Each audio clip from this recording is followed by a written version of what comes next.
Homestead Studios in Santa Clarita, California, it's just the Tip-Sters with Melissa Morgan.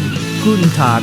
If you've got a tip for Melissa, a theory on an active case, a lead on a cold case, how to turn a hot mess into a fine fettle, anything, tell us about it by calling the Tipster hotline at 832-TIPSTER. That's 832-847-7837, or send an email to jttipsters@gmail.com.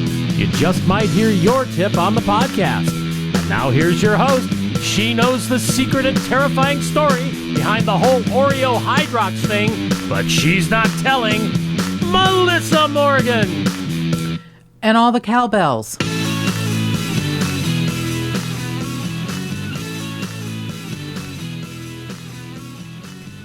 I'm so glad you told everyone. I know all the details about the Oreo Hydrox thing, and yeah, now nobody's going to leave you alone about it. Here's what I know. Hydrox is the generic version of Oreos. Thank you, and good night. It's secret and terrifying. I don't know that... I'll tell you what's terrifying is whatever that white shit in the middle is made out of. You mean on the Hydrox? Or both, I guess, both. Right? Yeah, I guess that's true. They call it like a cream-filled cookie. I'm like, that ain't no cream I ever seen. It's the cream of something. We just don't want to know what. That's right. It is definitely the cream of something. Yeah, well, it tastes so good, though. Not the Hydrox. Really? Yeah. I always liked them both. You know, from the guy who said he grew up with every generic thing in the universe and mixing powdered milk in a pitcher, that was one of your jobs. Yes. I would think you would eschew any generic thing in the universe. Oh, it's not really generic. It was actually made by a company like Kimball or something. But it's like, okay. you know, but yeah, I know what you mean. Didn't taste the same, sorry. Now, my mom, Hydrox was too much of a brand name when I was growing up. It was, you know, we got the store brand. We got the ones in the packages that just said cookies. Oh. You know. K? Yeah. Spelled with a K? Like K-O-O? No, they spelled it correctly, but it was, just blue and white. White packaging with blue lettering. Oh. Yeah. We will we'll discuss generic versus brand name on another podcast. Deal. Yeah, I like that because Oreos are fascinating, but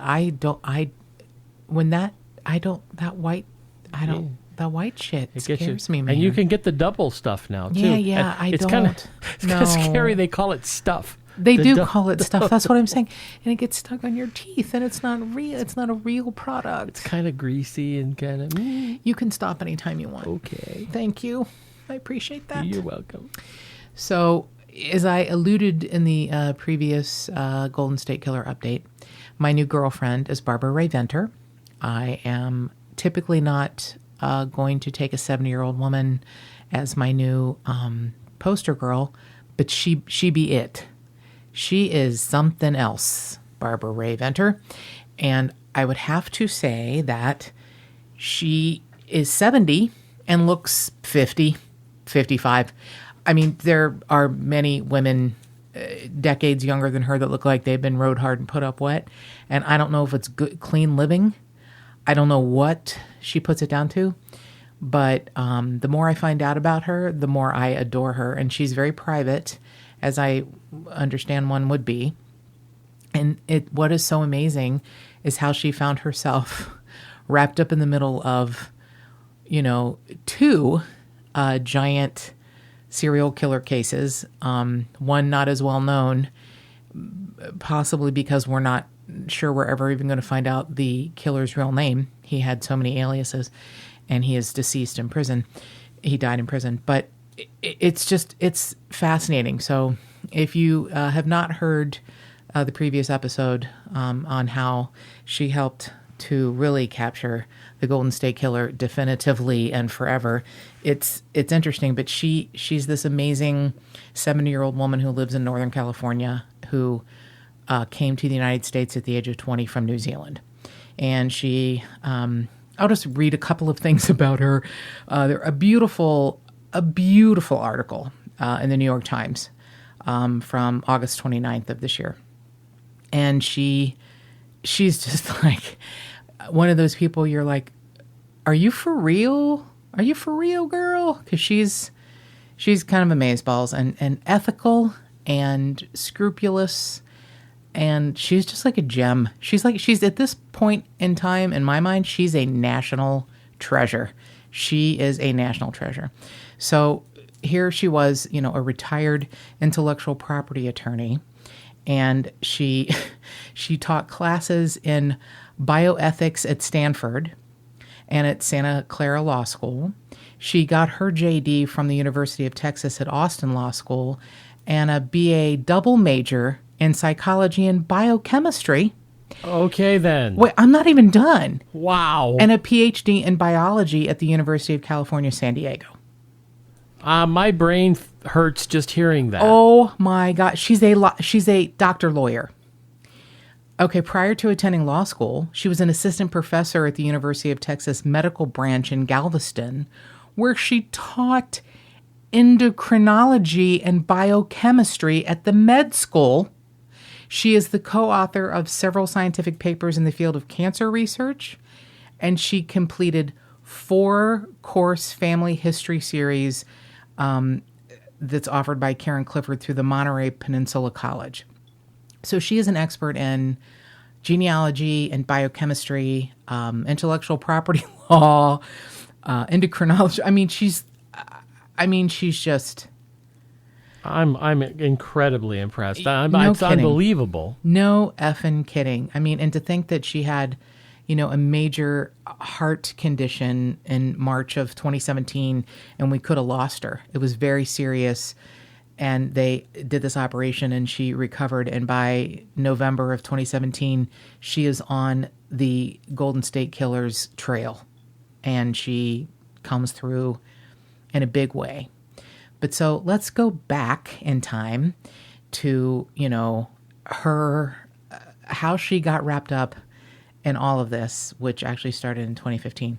So in 2008, she actually tested to see if she could interpret these, this DNA, the genealogical material, for 23andMe, Ancestry.com, and the National Geographic Geno2 project. She actually set up and administers a DNA project, Family Tree DNA, for the followers of the Reverend Norman MacLeod, who was from Scotland, and that actually goes back to her family. That's how this all started, is that she found out her grandmother, through taking care of her father when he was ill, found out her grandmother was not right off the boat from Scotland, but had been born in New Zealand. So way back in 2015, this, amazing woman who's retired from being a intellectual property attorney, gets a call because she's kind of known throughout the world as this, DNA expert. So she gets a call from a detective in San Bernardino County in California. And he's trying to identify this woman named Lisa because she's been kidnapped. She was kidnapped as a baby. In 2015, she's in her 30s. She had spent most of her life thinking that the man who had abused her and then abandoned her in an RV park was her father. He was later convicted of murder, and in the course of the investigation, they find out that, hey, that guy's DNA doesn't match yours, little girl. Who are your parents? Where did you come from? And of course, the, arrested man refuses to answer anything about anything. Oh, of course. So it takes 20,000 hours and the assistance of more than 100 volunteers. But Barbara Rae-Venter finds that this woman's name is Dawn, and finds her only living relative that is interested in a connection, and that's her grandfather. She narrowed it down to Lisa was her name before she found out her name was Dawn. Lisa's father had a huge group of brothers. They were all married at the time of her birth. They couldn't locate all of them. Some of them refused DNA testing. So she'd, kind of gone from knowing nothing about who her family was to holding this like giant report with thousands of people in it. So after hearing about this find, Paul Holes is like, hey, girl, can you help me? Now, Barbara Rae-Venter has no idea that what she's, going to, come up with is solving one of the biggest, cold cases in the country, definitely the biggest one in California, and with the most victims. That's you can say, the Zodiac Killer or, other things, but the Golden State Killer, not everyone even knew all of the cases were connected. So it's got such a wide breadth of geography, of years, of humans. It's pretty big. So law enforcement can search genealogy sites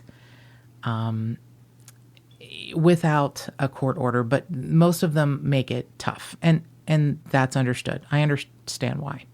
So genealogists had suggested, hey, we kind of have a workaround. Why don't you upload some of the evidence that you have into GEDmatch, and, we'll just give it a fake name, and if it matches anyone. So it's not illegal what they did, absolutely. Some people, I think, would frown upon it, but, GEDmatch is it's got like a looser customer service agreement. It's the day after that Joseph James D'Angelo was arrested, they put out a very concise, well-written statement saying, we were notified that we were used and in this way, and we want everyone to know we're a public site. Nah. I guess it's kind of too late then, right? But right. It's, oh my goodness. So when Barbara Rae-Venter had helped with this case in San Bernardino, which we will get to after we talk about her a little bit, Paul Holes comes to her and is like, look, he has killed at least, 12, potentially 13 people. He has raped over 50. And Barbara Rae-Venter said, you don't need to say anything else. This man needs to come off the street. So here's the part where I don't want to get into sounding like Marcia Clark at the OJ trial. This is a lot of information, but I feel like if you hang with me, it will make sense. And it's fascinating to me. It's fascinating to me, and I hope it will be fascinating to you because, oh my God, it just feels like the lid is blown off the pot, and there's going to be so many cases that will be able to be solved. I mean, we're seeing it, I hesitate to say on a daily basis, but almost on a daily basis, you're seeing articles in the news about, this guy raped 6 women and he's now behind bars because we were able to test his DNA. And I know every time we talk about a case like this, I say the DNA debate will devote an episode to it, and we will. But I don't know how long that episode would be because I might just end up killing producer Mark's mic. Oh no, I'm not going to be the one taking the alternate view. We'll have a guest. Okay. I'll get a nice libertarian to come on and talk about it. I don't know any nice libertarians. Hey. Okay. So Ms. Venter says, you know what, DNA is actually a baby clue. So we start with that and we move on. And there are, places to move on to. So in the hands of somebody without experience, it's, they can find perhaps a second or third cousin, but that isn't always helpful. There's a lot of obstacles to overcome and, crucial steps that involve placing, cousins back in a common ancestry. I mean, there's a whole lot that goes into it. It isn't just, oh, look, here's the second cousin, and that means he's a murderer. So Ms. Venter focuses on the British side of the unnamed suspect, who is Joseph James D'Angelo, and makes, like rough outlines of trees. And then they're all eventually family trees, and then they're all eventually merged. She gives a guideline to all of the volunteers on here's how to fill out the branches you use: birth records, newspaper clippings, social media profiles, all the family tree data I give you. So the people she's training to do this, to get this giant project done, which she doesn't know how big this project is going to be and affect all of us. The people she's training include 2 people from the FBI, 2 people from the Sacramento County District Attorney's Office, and Paul Holes. And she said they're really quick studies. They were really smart, quick studies. And, Paul Holes was, a scientist. He was a lab guy who went through the police academy to be, a police officer so that he could solve this case.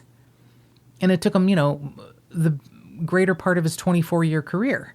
So he's a scientist to begin with, and a handsome one at that. And so he and the other people that she's training are quick studies, thank God. So, but what can't be learned quickly is how to compare 2 different autosomal DNA profiles and understand what the overlapping fragments are hinting at. And here's where I don't want to sound like the OJ trial.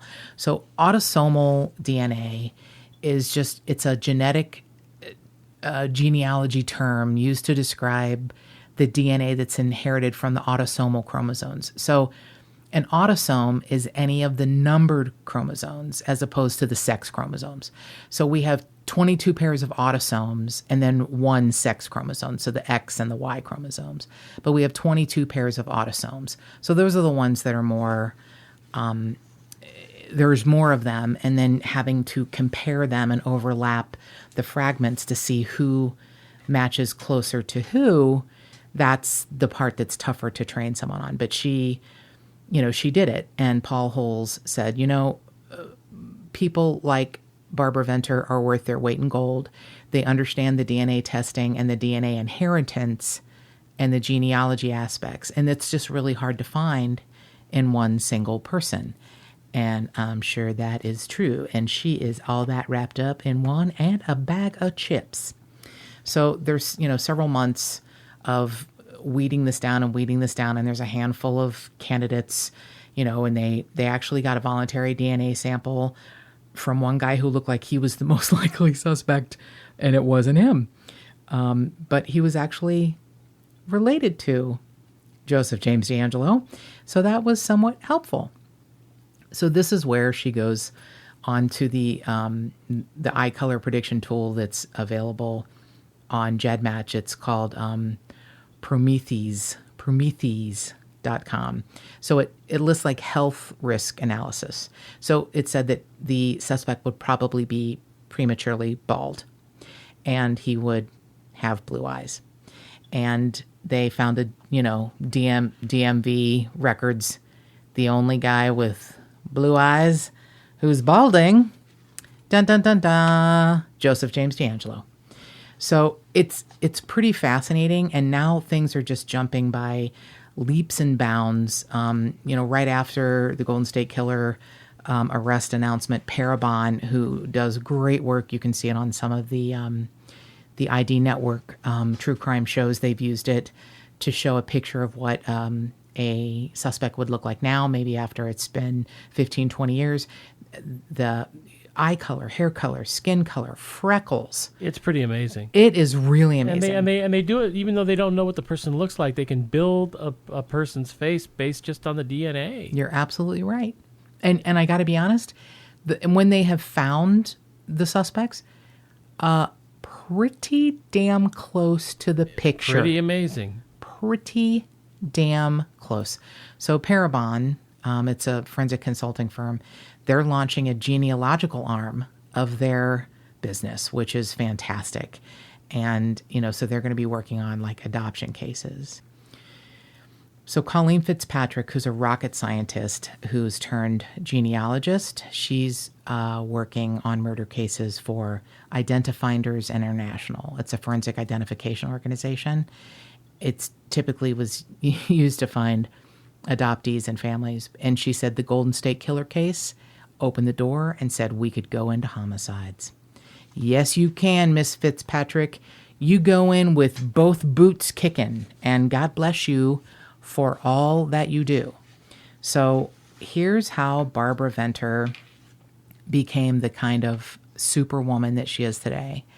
And that was from the New York Times article. This is from, I guess it's August. Is it August? Forensic Magazine.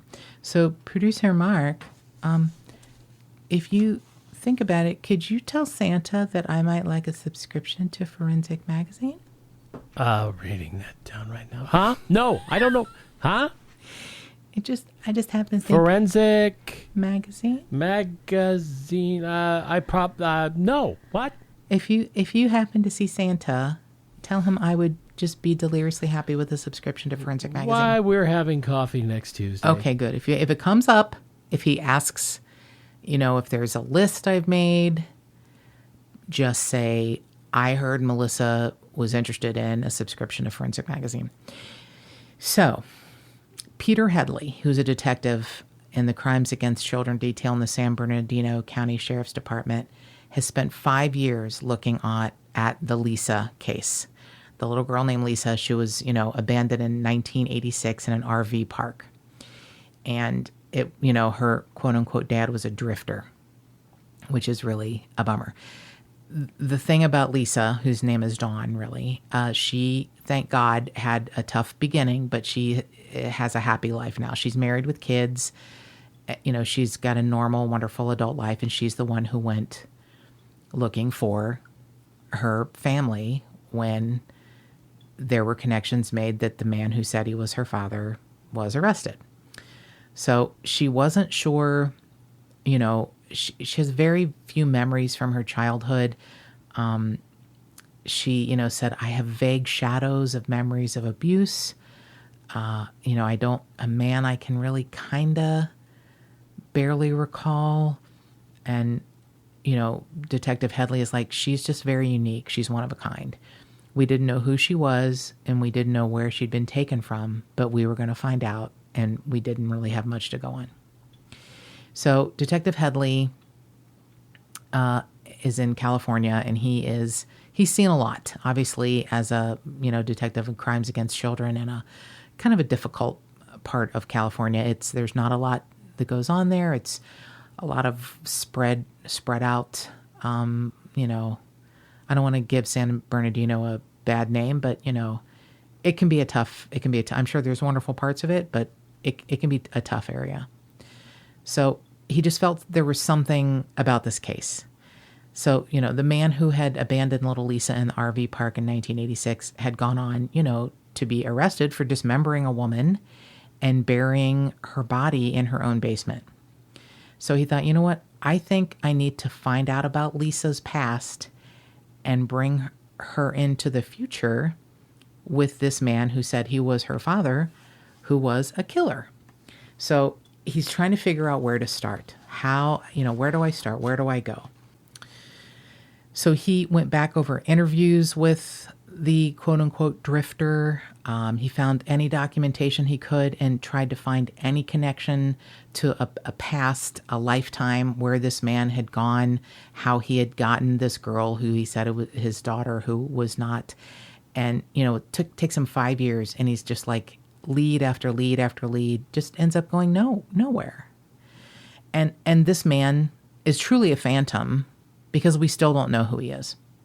So he went by many aliases, and he was finally arrested under the name Curtis Kimball. And he wouldn't tell anyone where Lisa came from, and he finally died in prison in 2010, and he took all of his shitty secrets to his grave. Who did he murder? We'll get to her. It's actually a lot of hers. Oh. But the one he gets arrested for, we'll get to her. She's a California native. So, Lisa kind of remembers this man named Curtis. She kind of remembers being left at the Holiday Host RV park in Scotts Valley, and she was 6 years old. This says 5 years old, but I think it was actually 6 years old. So Detective Headley says, the problem with cold cases is that depending on how cold they are, a lot of the records are gone. There's not even DMV records. There's definitely not records from the RV park. All of those are gone, and it made it just really difficult. So here's little Lisa, who's now an adult, and she had a few clues, but not a lot. But the biggest clues were in her own body, in her cells. So Detective Headley reaches out to DNAAadoption.com. So it was, a site originally created for adoptees to find their birth parents through online autosomal DNA testing. And he finds Barbara Rae-Venter. And she, is the person who kind of organizes the volunteers. And she volunteers for the site herself. So at least with DNAA, they usually have a place to start, like a geographical location. But this was so tough. They didn't have a piece of geography. That would be the normal place to start. That's what Barbara says to Forensic Magazine. There's not really a lot of clues. We don't even know if Lisa was born in the U.S. or Canada, because the man who said he was her father, who DNA could not have been her father, he was a drifter who had abducted her and was all over the U.S. and Quebec at the time they think Lisa was stolen. So they tried. So they take a sample of Lisa's DNA and they comb through many online databases looking for genetic clues. Finally, Barbara Venter says, submit a DNA sample to the 3 genomics testing companies, the big ones. And they get a huge, huge break. A person in Ancestry.com who had enough genetic similarities to Lisa to say that he was a second or third cousin, and he's all the way on the East Coast. And this cousin had a really big family tree. They were all uploaded to the site. Detective Headley, pursued this guy and, was like, look, we may have a family member of yours. We've, found. And Barbara Venter is like, you know what? This is a big one. This is a big clue. Now here's the other part where I don't want to sound like Marcia Clark. So the X chromosome of this man had a total of 196 centimorgans, which is one word. And I love that the last part is Morgan. I'm going to start calling you Centimorgan. That makes it sound like I have a whole bunch of arms and legs like a centipede. So this man, his X chromosome, had a total of 196 centimorgans, which is a unit of similarity measurement. So I actually have the definition of centimorgans from Wikipedia. In genetics, a centimorgan is a unit of measuring genetic linkage. It's defined as the distance between chromosome positions for which the expected average number of intervening chromosomal crossovers in a single generation is 0.01. So it's a fine hair of a measurement, but it's a measurement. And this man had 196 centimorgans, and Lisa and the man shared 113 of them. That's, in the genetic world, that's pretty close. That's pretty close. So a second break comes in the database 23andMe when there's a man who had been adopted, and he turned out to be another second cousin of Lisa. He's in California, and he agrees to transfer his information to GEDmatch, which is where we know everything now should go because it's a public database and you can find all the shit bags. So his centimorgans were twice the match with Lisa's first match of her second cousin. So they keep narrowing this down. They get a court order for the man's original birth certificate, and he had been adopted. So they track down the adopted man's father. I know that sounds like they're digging into someone's life, but everyone got permission. They did get a court order for his birth certificate to open adoption records, but, they're trying to narrow down a killer who it turns out is a big-time killer. So when they find the adoptee's father, plus these 2 ancestry matches, there's a triangulation of the ancestry, and it goes all the way back to the first man's grandmother. And that's all their ancestors. That's all their common ancestor. The first man, the second man, and Lisa. So they're all 3 connected to this grandmother. So at least it gave them the name of the common ancestor, where their matching, chromosome segments came from. But there's still a lot of work to do because the grandmother had 18 children. Oh, wow. 18 children. So they use a family tree, cross-country phone records. It's amazing. Detective Headley will not give up, and he persuades a group of strangers who are descendants of each of the grandmother's kids to assist in the investigation by providing genetic samples. Wow, and they all cooperated? They all cooperated. That's just fantastic. And it took a year, and they finally came up with Lisa's identity, and her name is Dawn Bowden. And she was last seen in 1981 at the age of 6 months in New Hampshire. God. So how did she end up in California, producer Mark? I think you're going to tell me. I can't wait to tell you, because this piece of shit who's already dead, I wish they'd dig him up and kill him again. So he went by the name Robert Evans at the time. We will find out he has 5 aliases and died in prison as, asshole Kimball. He was dating Dawn's mother. He is not Dawn's father, as we know. So 3 people go missing, a mother, a daughter, and her boyfriend. I'm just going to call him Assholio. So Carol Schweitzer, who's with the National Committee of Missing and Endangered Children, National Center for Missing and Endangered Children, found Dawn Bowden, Denise Bowden, and they're on a map. And when they went missing with Denise's boyfriend, and she sees 15 miles away there's a huge unsolved case. So Carol Schweitzer, whose job is to work for missing and endangered children, is now solving a cold case. So it's Manchester, New Hampshire, and 15 miles away is Allenstown. And it is, the site of probably New Hampshire's biggest cold case. It's known as the Bear Brook murders. So in 1985, hunters come across a 55-gallon drum in the woods, and there are 2 bodies stuffed inside, a woman and a little girl, and they're both decomposed. They turn out to be related. And they had been dumped there, they don't know how many years ago. Now, why it takes 15 more years, but it does. In 2000, state detectives are investigating the area where those 2 bodies were found in a drum, and they come across another barrel with 2 more bodies stuffed inside. This time it's 2 little girls.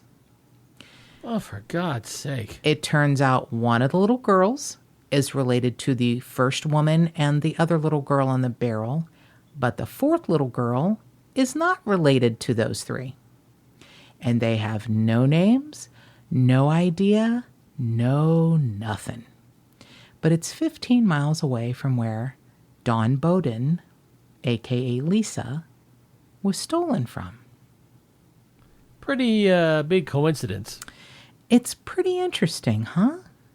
Yeah. So they start looking at Lisa's case a little closer, and the National Center for Missing and Endangered Children really starts looking closer in 2000, because it dawns on them that the man who said he was her father is not her father, and ended up in prison for dismembering a woman and burying her in her own basement.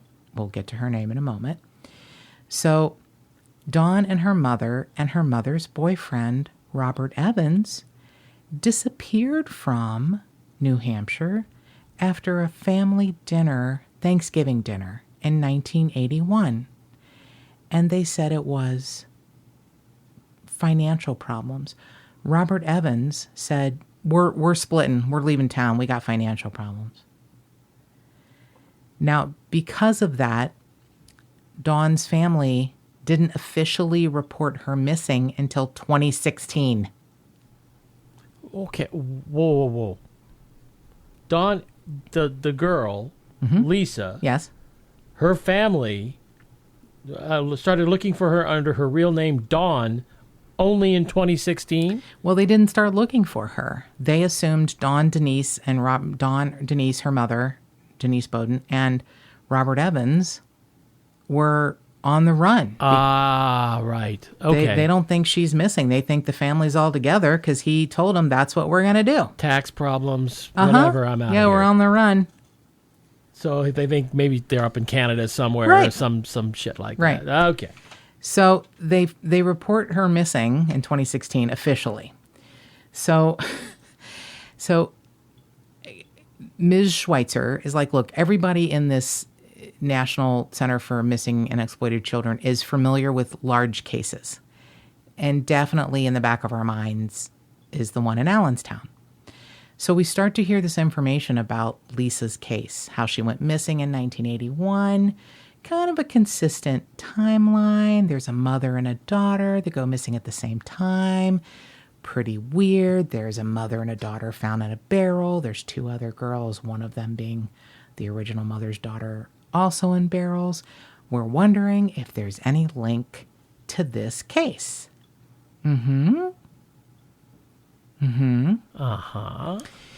So the National Center for Endangered or Missing Children calls Detective Headley and says, we think we might have a break in your Lisa case.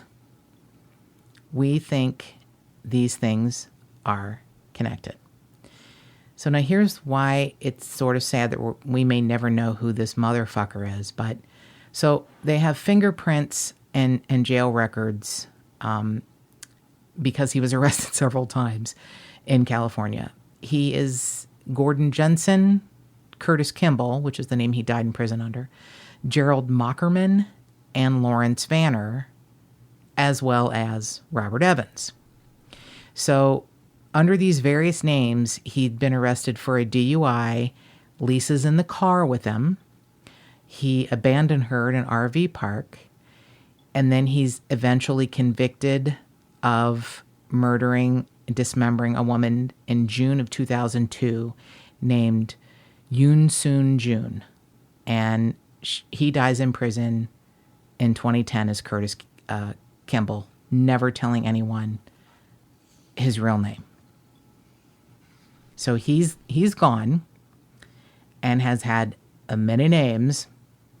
But so now New Hampshire is looking at Lisa as a new disappearance because it was reported in 2016 because her family was like, well, no, Robert told us he was taking Denise and Dawn and they had to move because of financial problems. So in 2016, she's finally reported missing. I see. Now I get it. Wow. So it takes interviews with the surviving family members in New Hampshire. They match Curtis Kimball, who killed Ms. June and abandoned Dawn Bowden in 1986. And they match him to Robert Evans of New Hampshire, who disappeared with the little girl and her mother. So a half dozen detectives start completely reworking the case in mid-2016. Just start from the beginning. They, how are we going to match this dead guy in California to this, guy in New Hampshire? So they find that there's so few records, but they did find in 2016 that he had worked in Manchester, New Hampshire as an electrician. And his supervisor happened to have owned the property where the barrels were found with the 4 bodies. Okay. And they were wrapped in cording that electrical supplies that he would have used in his job. That's pretty definitive. It's kind of a biggie. It sounds awfully close to the Watts case in Colorado that's happening now. I mean, burying, when you kill a family annihilator and you kill your family and put them in, oil barrels and wrap your wife in a, bedspread and bury her shallowly at your, workplace property. Just real smart. So these poor 4 bodies, the adult female and the 3 children, one of the girls is DNA related to Robert Evans. Is that the one that didn't match the mother and the daughter? Yes. Okay. So the woman and 2 of the daughters are not related to Dawn/Lisa or the other girl. The other girl would be not a half sister because Lisa's not related, would be the real biological child of Robert Evans or whatever his name is. But the other 3 are not related to anyone else except each other. So the mother and the 2 daughters and the other girl who is half related to Robert Evans, the other girls and the mother are not related to him, and they're related to each other, but they don't know who they are. They're still unnamed. Oh, they're still mystery people, right? Yeah. So Forensic Magazine said that, despite the connection between the supervisor from the mill, his property, the bodies being found there, they really only narrowed it down to Robert Evans in 2014. And that was really only after the DNA tests in late 2016 that really narrowed it down that he's this, drifter and electrician who disappeared from the East Coast in 1981. So, they said, we're confident we have our killer, but we need to ID these other victims. And they're really hoping that the 4 females, the 3 that are related to each other and the one that was related to him, can be identified through something called oxygen isotopes. And those are found in the bones. So these 4 females are all from the Northeast, and no one has come forward to identify them. They're trying.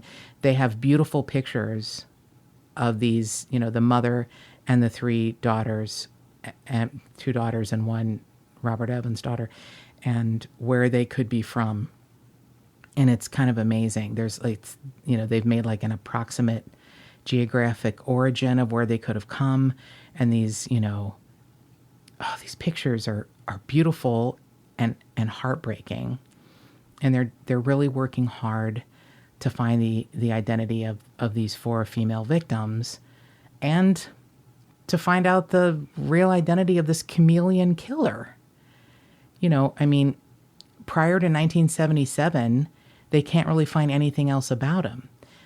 Between 1989 and 2002, he was like a phantom. So in 2002, he gets, arrested for killing Ms. June, and he was all around the country and potentially Quebec. So they think there's probably more victims out there. Don't know if they'll find them. Don't know if they'll be accounted for. Don't know if they'll be listed, Seems to me that there's somewhere there's a mother of the odd girl, the one that they can't, that's related to him, but not to the other 3.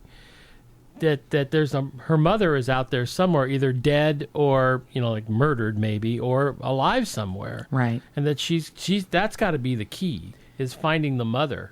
That's the tough part for me, is that he seems to have a real big problem with women, and I doubt that the young girl who was his daughter, I doubt her mother still left alive. Oh, I think that's true. I think you're right. It's what I meant was find her dead or alive, find her body, and if you can find her body, maybe they can trace that DNA to somebody else. That, you know what I'm saying? Absolutely. And but that seems to me to be they're at a dead end until they can find that somewhere. Well, you're right, but they have a couple of clues.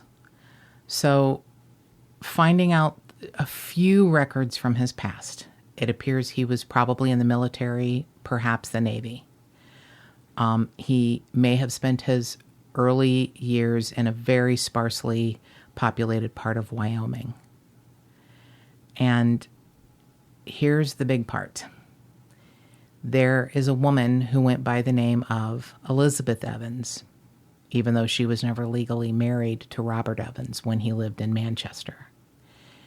So if there's a missing woman named Elizabeth somewhere in the Northeast or beyond, and she has a daughter, maybe or maybe not, who went missing, getting her information or DNA could help solve this case, at least figure out who the little girl who was his biological daughter could be. So, a woman named Elizabeth Evans, who went by that name, from Manchester, New Hampshire, sometime in the 80s, if, anyone knows anything, if anyone has any information, I hope they would call us, call the New Hampshire State Police. It's a really big, ugly mystery, and we know that he's killed, 5 people, 5 women, let's just put it that way, and stole a 6-month-old child that wasn't his, kept her until she was 5 or 6, and abandoned her in an RV park. It's kind of I wonder why he didn't kill her. And thank God he didn't. But She has to think every day of her life, I'm here for a reason. I am here for a reason. Yeah. So Detective Headley says we're far from done. We think there are a lot more cases out there that he's related to until we find out who he is. They did take a DNA sample in 2002 when he was arrested, and that contains 13 loci, L-O-C-I, loci of his DNA. But they're not going to be able to get any more because he was cremated. And if he weren't cremated here, I don't know exactly how I believe about the afterlife, but I would hope he would have been cremated wherever he went from here, because he deserves to be sort of put into a pit of fire. And I just wished he'd survived and just every day lived a fiery death. So you could kill him every day? Yes. Bring him back to life and I'll kill him. And I know Paul Zolo is going to kick my ass for this. I'm not standing around saying, I'm pro death penalty. But this man who died keeping all of his dirty, awful, murderly secrets, yeah, I wouldn't care if they had to dig him up and kill him again. I really wouldn't. Well, but the thing that really is amazing about all this is how Barbara just, for the work she did, led to all of this. The work she did led to finding as much out about all of this tangled mystery that we can find out for now. Hopefully her work will lay the groundwork for others to complete this mystery and get, information on more victims, or at least on who this monster was. And she inadvertently, being found by Paul Holes, solved the Golden State Killer case. So, Barbara Rae-Venter, you're my new girlfriend. And more cowbell. And remember, our phone number is 832-TIPSTER, 832-847-7837. Our email, jttipsters@gmail.com. Please subscribe to the podcast, rate it, comment on it, tell us what you think about it. See you next time.